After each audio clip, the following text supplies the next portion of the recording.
I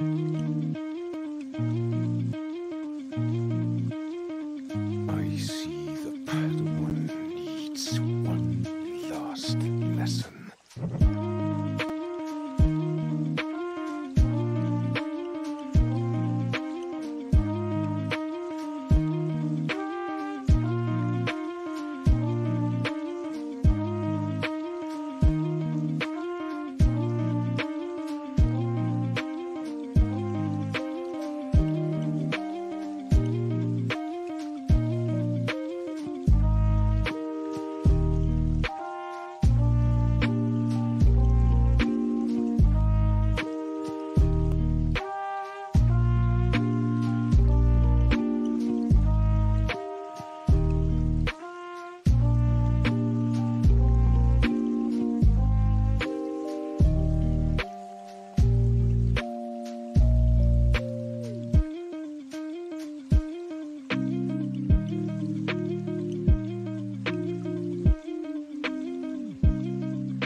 What's up, everybody? Welcome back to the stream. I hope you guys are doing well today. It's finally dropped. Mandalorian season 3, chapter, I guess 17 at this point has dropped. And a lot of people are a little torn left and right, different sides of the fan base. People are saying different things about the show. It's been very interesting to watch Twitter today and see how people are actually reacting to the show. But I'm going to be honest with you guys. I feel like I have an opinion like I usually do, you know, when it comes to Star Wars content, that's going to piss off both sides of the fan base. It's what I'm good at. It's what I stick to. I can't help myself. I guess I just like to make people mad. I don't know. But I've been getting it from both sides today. People who absolutely hate it say I don't hate it enough. People who really loved it say I don't like it enough. It's kind of my thing. It's what I do. So just want to say what's up to the chat. Hello, everybody. I see Kings is here. Great Pilgrim is here. Leia is here. Good to see you guys. OG, Eddie, Yaddy is here. What's up? Groggy Frog, Valiant Archer, Roland New. Matt Rissman is here saying what's up. Good to see you. A Common Idiot, my old friend. Good to see you. So right off the bat, I'm interested, chat. I want to know what you guys thought about the episode. If you watched it, if you didn't watch it, let me know. I need to see exactly where the mentality is for you guys in the chat, because I feel like we're going to be a little different on this one. Now, I've told you guys multiple times, I've been most excited for The Mandalorian. I think out of all the properties right now, the things that I thought... I'm sorry. Yeah, I should have said that. There are some lurkers in the background that are saying hi from Discord that are watching but can't be in the chat. Thank you for being here. I appreciate you. Knights of Melvin is here too, says trash. Well, we're going to talk about a lot of that stuff. I totally lost my train of thought. I was going on about something and I don't remember what it was. Oh, that's right. I've been most excited about Mandalorian out of all the different shows because I feel like it's done the least amount of damage, if that makes sense. When it comes to The Mandalorian, I feel like the best thing that they've done is that they've been able to self-contain a story, bring in legacy characters here and there that help to kind of bolster the character. It helps bring them into the light and kind of show them as they were. So like Boba Fett, you know, in season 2, he kind of had his moment in the sun. We got to see be an absolute badass. Obviously, chapter 16, we got to see Luke Skywalker come back in and be the Legends Luke Skywalker that we all know and love. So they've done a good job in that right. And so I feel like it's hard for a lot of us, especially those of us who feel disenfranchised as Star Wars fans, because a lot of us do, whether you want to believe that or not, a lot of us do, to come back to Mandalorian after everything that happened with Gina Carano and still kind of judge it on its own merits as opposed to everything else that we've gotten, if that makes sense. And I know certainly for me, it was hard to avoid. It's been hard to avoid. And of course, they bring it up in the episode as well. We're going to go over that. But I'll say what's up to the other people who joined. What's up, Project Cambrian? Good to see you. Gray Pilgrim, I don't know if I already said you were here. I don't remember. Benjamin Martindale showed up. What's up? Sith Apple, good to see you. And Evan Martin, how you doing? I never remember if I repeat names. Apologies. But going into this episode, I think I was excited because I wanted to maintain that kind of sense of exclusivity for The Mandalorian, where for the most part, The Mandalorian has gone basically unscathed from the major grifts that have happened in the fandom, if that makes sense. Obviously, minus the Gina Carano thing. So I was pumped. I didn't want to do a live stream last night because I'm old and frail, and staying up until midnight for a 30-minute episode didn't really sound that great to me. If this show gets a lot better as it goes on, maybe we'll do some watch parties, maybe, but don't hold me to it. But let's get right into the episode. I'm not going to give you my rating until we get right to the end because I feel like there's a lot that we have to go over. Now, I'm going to pull up the episode. Hopefully I don't get struck. I'm just going to show basically some stills from it. So we can kind of go over what happened, where we are, what's going on. So we get our normal intro. We start out with the armor. And I thought she was forging a new pauldron for Din or something, because there was a rumor going around that maybe he had gotten a new signet. And obviously the mythosaur is hanging on the cave wall here. So I'm like, okay, all right, maybe that's what's going on. No, she's actually forging a helmet for a foundling. I thought this was kind of interesting. We don't know where they are. We don't know 90% of these Mandalorians, and all we see is he looks like a little baby friggin' Kylo Ren standing in the water, right? We see the armor bringing the helmet, which looks strikingly similar to Paz Vizsla, if I'm not mistaken. In fact, if we scoot a little bit, doesn't that look like a little baby Kylo Ren? If we scoot forward a little bit, you'll see Paz looking like a proud dad. They kept cutting back to Paz Vizsla's face for some reason. So I think this is something that's going to play out. For me, I didn't really understand like the point of this scene, but I think this is something that's probably going to come up later if I had to take a guess. This is setting something up for something later in the season. But yeah, Paz Vizsla's over there being a proud daddy. For some reason, they're standing in the water in this lake. Why? What's the importance? I don't know. Is this a planet that is sacred to the Mandalorians and the waters are sacred to the Mandalorians? I don't know. I guess we'll find out. So they go through the Mandalorian creed, kind of beating it back into our heads. You know, hey, you should never take off your helmet. This is the way. And then Florida shows up. So right out of the water, Florida just shows up, and we get Lake Placid version 2.0. I see Raging Rhino. What's up, buddy? Good to see you in the chat. Make sure you throw as many seal claps in the chat as you want to. You're welcome here. Raging and I were talking a little bit ago. He's like, man, I don't want you to think I'm ripping on you. I'm like, please do. Please do. This is a safe space for toxicity. It's totally fine. So we get this scene basically where we have like a bunch of foundlings and a bunch of Mandalorians fighting some kind of unknown crocodilia from this unknown planet for an unknown reason. Essentially, they set up like a hero shot for Jon Favreau's character, which is Paz Vizsla, the Fatalorian. He's the one with the chain gun. There's like this huge fight scene. All this stuff's going on. They're like, oh my God, we're not going to be able to beat it. They put a bunch of grenades on him. It's not working. Paz Vizsla comes in to save the kid. Wow, wee wow. Awesome Paz Vizsla. His getup's pretty sick, actually. I'm not gonna lie. He's kind of a cool Mandalorian. And of course, who comes in to save the day? Din Djarin in the N1. Din Djarin in the N1. We got a chat from Luke Skywalker, my good friend. I watched it. I liked it. It felt like Star Wars was there. Haven't felt that for a while. My rating would be 8.5. The Bad Batch episode today was good. I've heard a lot of people say that they prefer the Bad Batch episode to the season opener of Mandalorian season 3, which is shocking to me because a lot of people haven't been happy with the Bad Batch, and for them to say it's better than the season opener of Mandalorian is huge, which is absolutely insane. Has Vizsla trampled the kid? That's possible. What's up, Brandon? Good to see you. Double A. Bad spot to do the ceremony. Kind of my thoughts. Unless for some reason you're willing to like sacrifice these children to the giant Florida crocodile, I don't know why you would do that. But hey, Star Wars. So Din blows up the crocodile Starship Trooper style with his N1. Just absolutely wrecks this crocodile. So apparently it couldn't have been that sacred. Couldn't have been that sacred of a crocodile. Walks back in, and then we basically get, I mean, this is exposition.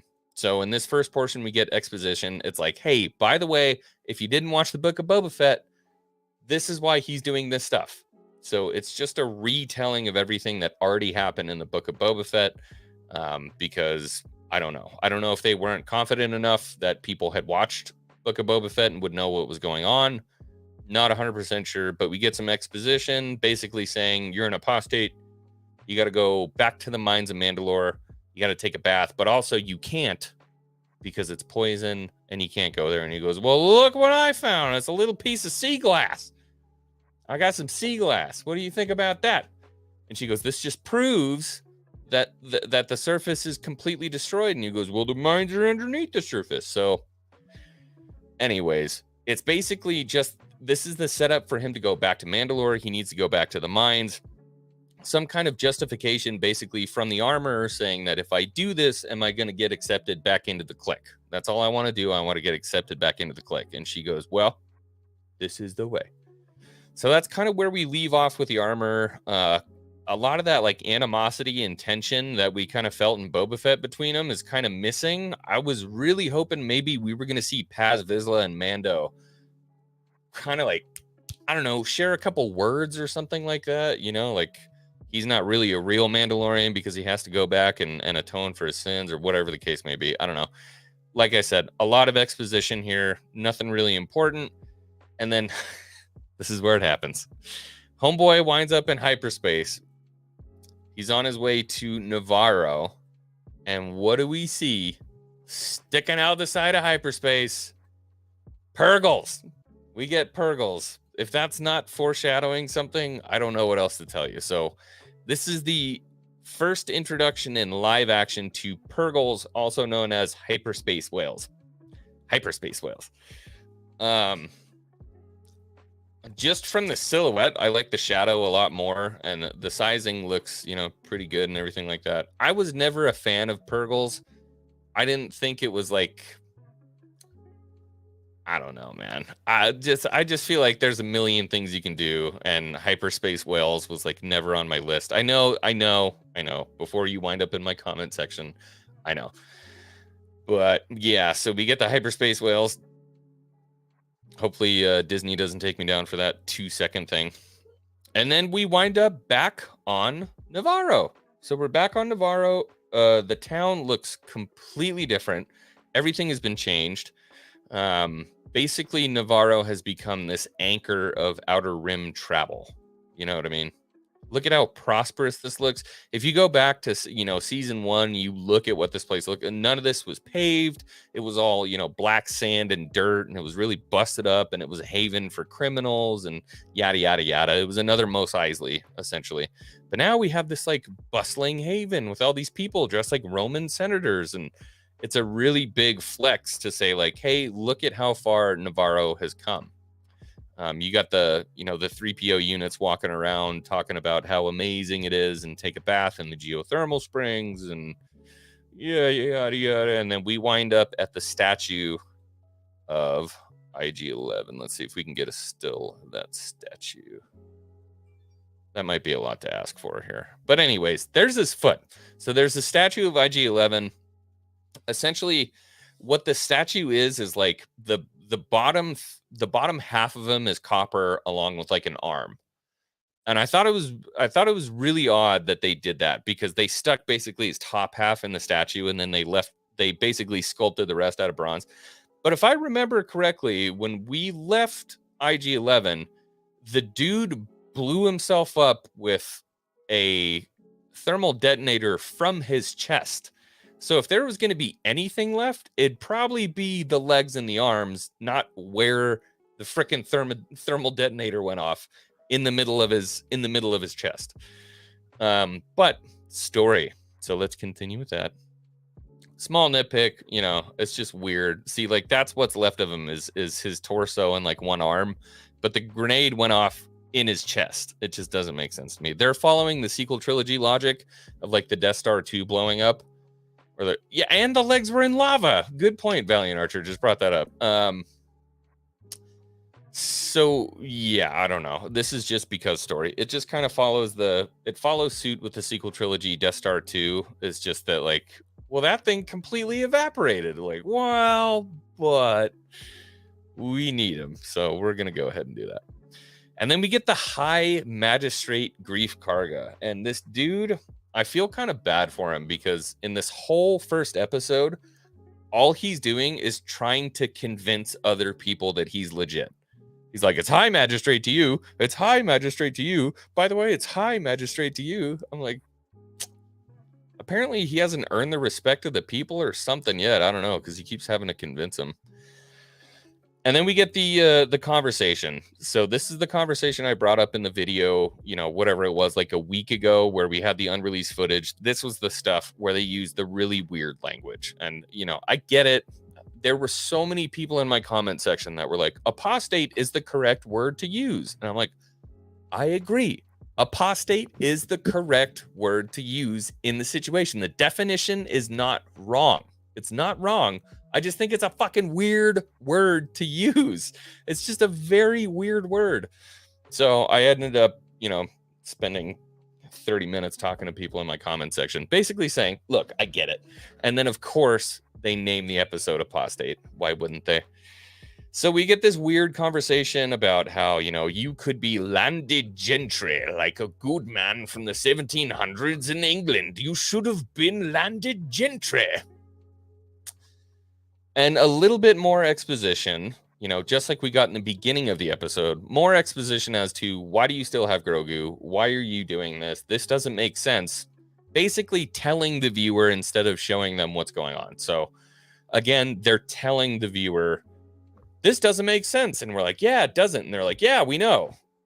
It's just kind of odd. I don't know. Not my favorite tactic for storytelling, but him and Greef Karga go over how he should basically just be settling down with the baby.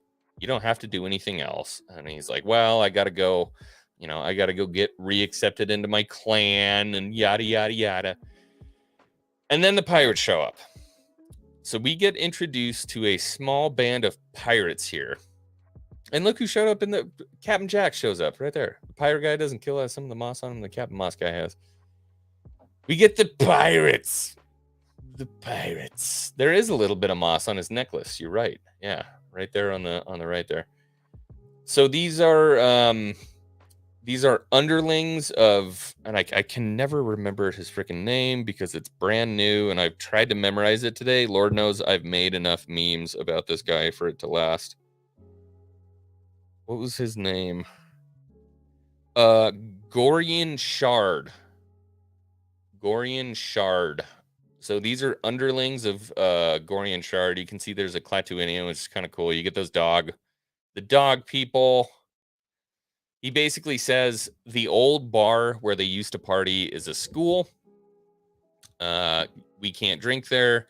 Pirate says, screw you, we can drink there. We're not going to have a problem if we can drink there. I don't understand why this pirate's like, no, I want to drink in the school. But for story's sake, it makes sense. And then they wind up basically killing all of them. Except for one, and they let the one go. Which, again, this has to happen for story's sake, but if it's me and you just greased 6 of his homies, you don't send one of them back to the pirate lord and be like, well, we shouldn't bother them anymore. They killed 5 of us. If I'm the pirate lord, I'm like, I'm bringing everything I got. We're going back down to that town. Why do they think they're cooler than us now? Let's go waste everybody. They think they can have a civilization. They're outlaws. They're psychopaths. They're stealers. They're murderers. You don't send one back. Grease them all and bury them out in the desert. Take a speeder bike, stick them all in the back of it, and bury them in the desert. That's just the way I would do it. But that's just me. So they let the one go. And then we get a little bit of conversation about Cara Dune. This was a little bit of a for me. I didn't think they were really going to bring it up this early in the season, but essentially Grief Karga says, hey, we have to have a marshal. You could be a lawman. You could preserve the safety of this spaceport. And he goes, what about Cara Dune? I mean, Cara Dune was killing it. And he goes, well, she's been recruited by special forces. And I was like, that's kind of sick. Like, that's cool. The problem is that we're never going to get to see that. That's what bums me out. And I know that was the original plan for Rangers of the New Republic. I want to see that shit. I want to see Cara Dune as a special forces rebel drop trooper effing ish up in the universe. You know what I mean? So the eye roll didn't come from what her explanation was, because I know all the shitty people on Twitter were like, oh, she got in an X-Wing and died. Like, it's such a piece of shit thing to say. This explanation I was okay with. I'm stoked on her being, recruited into special forces. That idea that we were supposed to get that show of Rangers of the New Republic, I think would be absolutely awesome. I'm glad they didn't do worse, because they definitely could have done worse. So kind of happy about that. But yeah, Michael says now Cara and her adventures will be animated. More than likely, if I had to guess. Yeah. There's a Tweety bird floating around right now with all the Star Wars YouTubers saying that she's going to be recast. If I had to put money on it, I don't think she's going to be recast in Mandalorian in live action. She would be recast as a voice actor for an animated series like Rangers of the New Republic. I think that makes sense. So he turns down the job. He says, I got stuff to do. Sorry, man. I got to bounce. But I need some help when I go back to Mandalore. And he looks up at the statue and he's like, I want my droid back. I want IG-11. And guy goes, dude, that thing got blown up. That guy got blown up. It's not going to work. It's never going to happen. Why you even want to try? And he says, nah, let's do it. Come on. So what do? They stick him on the operating table. They cross a few wires. IG-11 comes back to life basically at the moment that we saw him in season 1, when he's like, I got to wipe out the asset. I have to wipe out the target. Tries to kill Grogu, right? IG-11 basically winds up like the broken Terminator trying to kill him. Mando straight up hucks Grogu at Grief Karga and starts shooting at him, but it's bouncing off him. And then, this is here. I'll see if I can get the throw. Maybe I won't get taken down.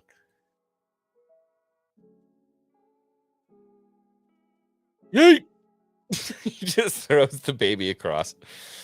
And nothing works. They're trying to kill him. It doesn't work. And the protocol droid drops a statue of Grief Karga on top of IG-11's head.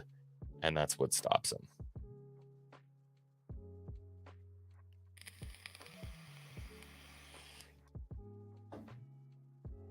Not my favorite part of the episode, but it was kind of cool seeing him, dragging around on the ground trying to kill again. Those IG units are sketchy, man.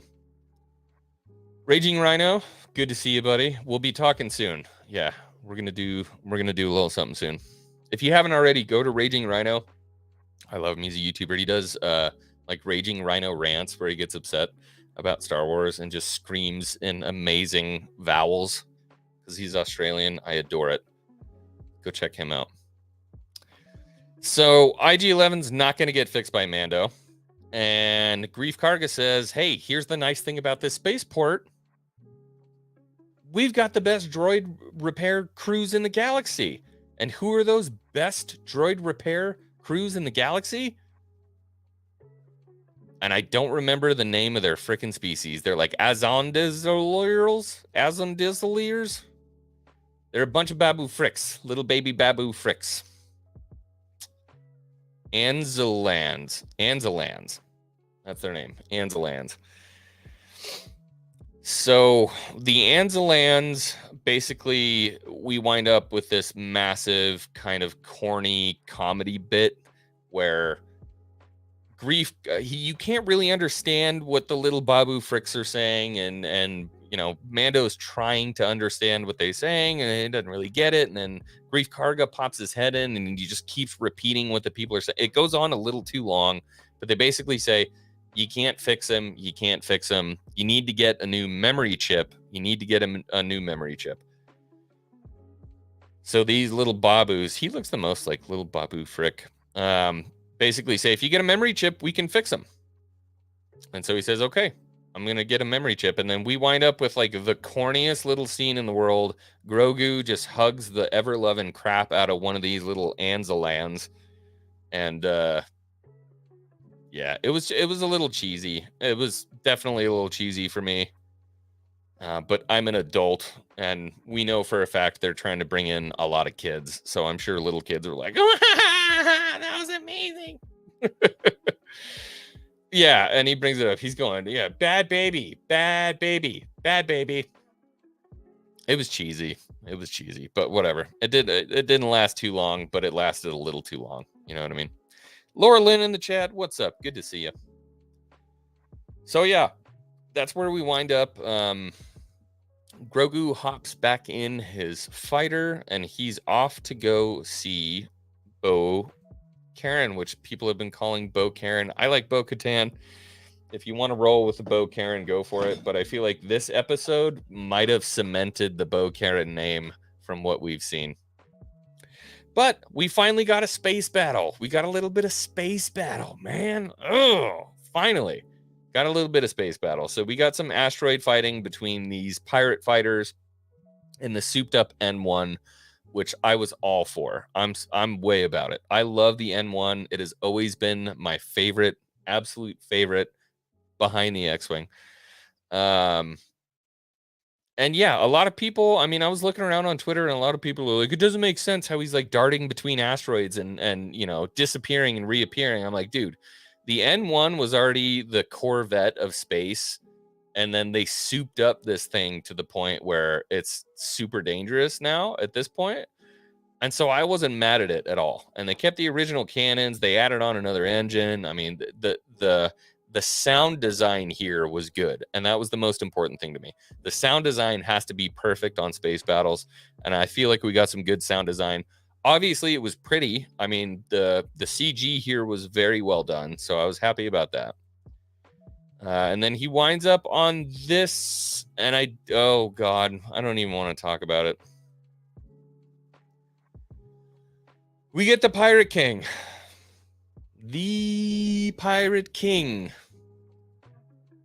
I'm gonna look up his name again. Gorshia. What's his name? Gorian Shard. Gorian Shard, who appears to be some kind of Davy Jones, Hufflepuff, Professor Garlic mix of plant and thing. And I just feel like they went way too heavy into leaning it like space pirates. I totally get it, okay? You're like, space pirates, cool, let's have space pirates. That doesn't mean you have to make them like, yo ho, a pirate's life for me. Like, it's not. This is the thing that bothered me the most about the episode, I think, was that they leaned into the pirate thing so hard. Legitimately, one of the people in the Starfighters comes up behind Mando and says, "Avast!" Well, like, Avast? What the hell is even that? Avast? look, apostate, whatever, landed gentry, okay, I get it, but avast ye, okay, what? And then you get this guy, the character design is super cool. I'm not gonna lie, like he looks awesome. Everything on him, like the moss, like the design is just savage. It's really cool. But you legitimately have like pirate boots. Look at the boot. You see the boot with the cuff and the sash and the bandolier and the cane? Like, this is way too on the nose. It's not just on the nose, it's beating people over the nose with it. Like, these are pirates. Like, holy shit, we get it.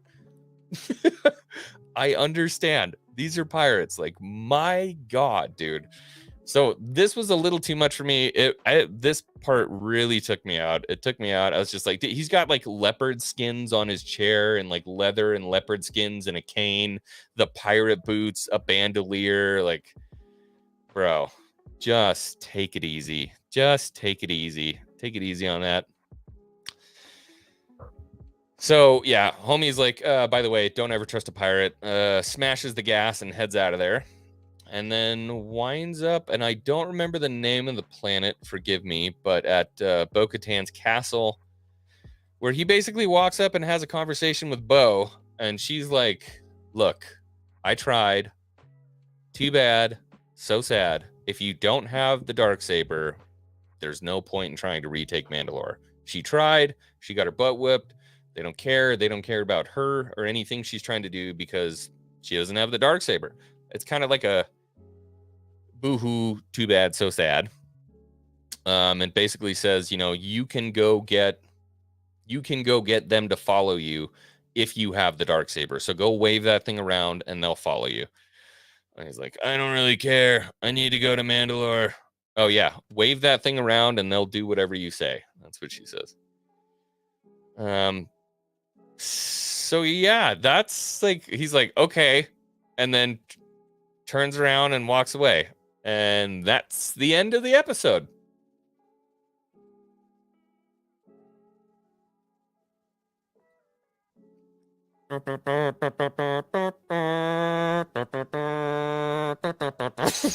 Like, okay.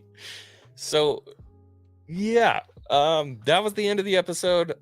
For me, again, I wanted to wait until the end to kind of give my rating for the whole episode.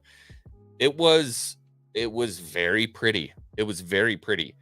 I felt like there was a lot of useless stuff in there, stuff that didn't really need to occur. But again, in the first episode of any season, you may look at something and say, that doesn't need to exist. But at a later point, that'll take a payoff. And if that's what they do, awesome. But if at the end of the season, I go back and I was like, there was no point for the kid. There was no point for the giant alligator. There was no point for any of that. Then it's like, what a waste of a season opener. They could have done so much more. They could have done so many different things. Again, there was a lot of kind of exposition about, hey, if you didn't watch the Book of Boba Fett, let's catch you up on things, which is frustrating for anybody who's actually had to sit down and watch all this stuff and keep up to date with it. But I understand the need to do that. Obviously, the Cara Dune thing, I liked the explanation they gave for it, but trust me, I'd be way happier if she'd have been at Navarro, or at least we knew that she was out there doing something, actually doing something as a character. I feel like it was kind of a placeholder statement to get rid of the problem until we figure out what to do with Cara Dune, which is really upsetting. But yeah, I mean, that was pretty much it. If I had to give it like a final rating at the end of the day, realizing that we have more to look forward to, so I'm not going to weigh super heavily into the scenes that seem like they did nothing at all, factoring in the exposition, and then basically going places for essentially no reason, I'd give it like a 6.5 to 7 out of 10, somewhere in between 6.5 and 7. I don't think it was, I don't think it was anything groundbreaking. I'm not mad at the episode. I don't think it did anything that was like intentionally shitty towards Star Wars or harmful for the fan base or yada, yada, yada, like a lot of the things that we're kind of used to talking about when it came to Book of Boba Fett and Obi-Wan Kenobi. But having said that, I guess I was kind of hoping for something a little bit more punchy. I was hoping for something a little bit more punchy for the opening, but it didn't. It just kind of felt like a mid-season episode, if that makes sense. and not that great of a mid-season episode if it was. I don't really feel like it really accomplished much. But having said that, episodes 1 and 2 did go out for screening, and apparently episode 2 screened much better with the fan base than it did for episode 1. Got that from a little birdie. Thank you. You know who you are. So I'm still looking forward to episode 2. This is not like oh my God, this show is going to be awful. I'm over it. I don't want to talk about it. It's not going to be on my channel, yada, yada, yada. I'm looking forward to talking about it. I think episode 2 is going to be, I think it's going to be a lot better than 1. I think from here, he probably heads either straight to Mandalore, or he stops by with, what's her name? Pello Madi, the Kids in the Hall girl. I don't even know if the people who are watching this know what Kids in the Hall is, but every time I see her, that's all I can think of is Kids in the Hall. I think he probably stops by with her. He may grab R6 or something like that, somebody to pilot the ship before he takes off. Maybe he stops by and says hi to her and grabs R6 or R5. Apologies, R5. Yeah, so we'll see what happens. I don't know. Like I said, I'm not mad at this episode. I think they could have done a lot better, but that's usually how I feel about things. I feel like, usually they can do a lot better. Yeah. So, I mean, nothing crazy, nothing, groundbreaking. I'm probably not going to wind up on clips on YouTube with somebody being like, he's a grifter, just because, I feel like these are generic and very valid criticisms for this show. I don't think it did anything, crazy offensive. I don't think it did anything groundbreaking. So just kind of okay, we're off to the races. Let's get started. It was a slow start. Let's watch the show and see what happens. I have more hope. Oh God, I did see that. I totally forgot about that. There was the Grievous droid. If you notice, when Mando's walking kind of down the main thoroughfare, if you look off to the right, the Grievous droid is there, cooking away on the side of the street with Donkelis. So yeah, that's pretty much it for me. I was going to make a video, but it was going to take me 4 hours to say everything I just said and cut it down into a video. So I felt like it made more sense for me to just do a 36-minute stream as opposed to making a 4-hour edit into a 30-minute video. I think that made more sense. And not to mention, I appreciate all you guys showing up and hanging out and talking and being here. So that's pretty much it for me. Anybody who's here who hasn't subscribed, please hit the button. I love it. I'm a small channel. I'm trying to grow like crazy. Hit the like if you can. Share it out to your friends. Do the good things. And I will see you guys soon. I'll see you on the next one. Episode 2 is a mere 7 days away. So we'll see you guys then. Everybody have a good night. Much love. May the force be with you always.